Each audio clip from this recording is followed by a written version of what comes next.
best way to learn about classes is to actually see one be developed and used in a program. So that's what we're going to do in the next couple of lessons. We're going to create a simple class, a name class, that stores a person's first, middle, and last name, and then we'll provide some utility methods for working with a name. To create a class, you're going to have a separate definition in your program, and it has to go in a particular area of the program, and it has to go outside of the class program. Remember that Visual Studio automatically creates a class program. Our class has to go outside of that. It can either be at the top or the bottom. I'll put it at the top just so it's easier to see it. So a class definition always begins with the keyword class, followed by the name of the class. After that, we have an opening curly brace that indicates the beginning of the body of the class. The first thing we're going to do is declare the data members, or the variables for the class. In object-oriented terminology, we don't use variable. We call them data members or fields. There's several names you can use. And I'll probably either say field or data member. I'll try to use data member most of the time. A name consists of three parts: a first, a middle, and a last. So we're going to create those three members for our class, and that will be all we're going to keep track of in this simple class. Now you'll notice I put the keyword private in front of the data type. I'm going to explain more about why we use private later, but understand that the private keyword is what's called an access modifier. And what we're saying here is we're saying that first, middle, and last are private to the class definition, and only the class definition has access to the value stored in first, middle, and last. We'll say a lot more about private access as we go through this chapter. That's all we need for data. So the next thing we have to do before we can even use the class is we have to create what's called a constructor.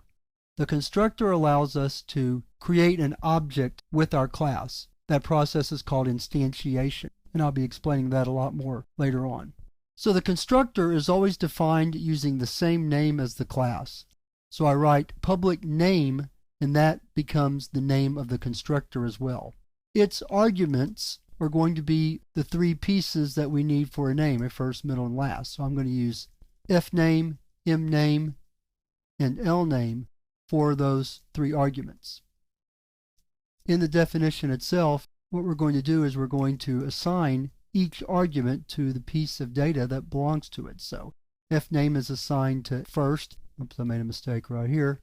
Mname is assigned to middle, and lname is assigned to last. Let's close out all the other bodies. Also, that will keep those errors from triggering up as you saw them earlier. So here's our definition. Class name, our data members are first, middle, and last, and they are private and they're of type string.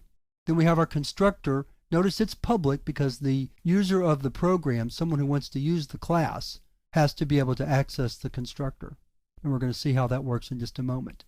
It's an example of what's called a method.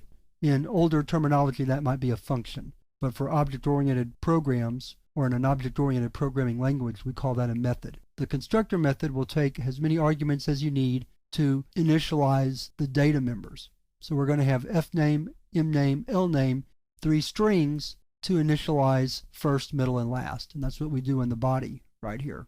So then we close off the body with this closing curly brace, and then we close off the class definition.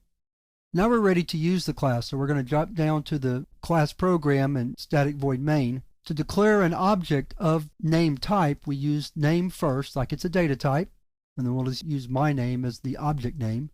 Then an equal sign, followed by the keyword new. The keyword new indicates that we're about to call the constructor for this class, and then we can call the constructor with the three arguments. Notice that IntelliSense tells me what the arguments are for the class. One of the nice things about using Visual Studio. IntelliSense gives you as much help as it can to make it easy to work with the program. And that's all we have to do. Now, if we ran this program, we would have a name object instantiated called myName, and its data members would be Michael for first, Mason for middle, and McMillan for last. I'm not going to run this program because it doesn't really do anything. We're going to use this program again in the rest of the lessons, so we'll see how it runs later. But at least now we know how to create an object once we've defined the class, at least as far as its data members and a constructor goes. I have a lot more to say about constructors also, but we're going to save that for another lesson. That'll wrap up this lesson on data members and constructors. Now we're going to move to the next thing we need to know how to do with the class, and that's create a toString method so that we can display the data that we've assigned to the class object.